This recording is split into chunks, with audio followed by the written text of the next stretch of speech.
Syederalun Balai Besar Pengawasan Obat dan Makanan atau BBPOM Banda Aceh mengambil uji sampling terhadap 30 jajanan berbuka dari sentra kuliner Ramadan di Jalan Tengku Pulau Dibaro Simpang Garuda Banda Aceh pada Jumat 24 Maret 2023.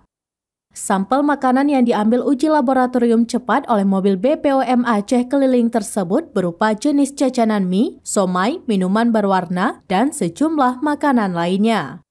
Kepala BBPOM Banda Aceh, Yudi Noviandi mengatakan kegiatan pengawasan pangan khusus Ramadan itu dilakukan dalam rangka untuk keamanan pangan bagi masyarakat.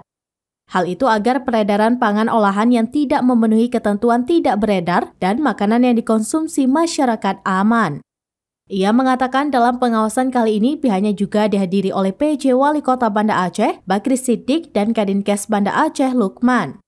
Selain di Simpang Garuda, uji sampel itu juga dilakukan di Kopelma, Darussalam, dan Ule Karing. Kedua tempat itu juga tidak ditemukan makanan yang mengandung bahan berbahaya. Sementara itu, Wali Kota Banda Aceh, Bakri Siddiq, mengatakan ia mengapresiasi atas kegiatan yang dilakukan oleh BBPOM.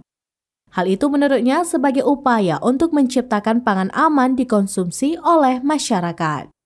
Dari Banda Aceh, Indra Wijaya, serambinews.com.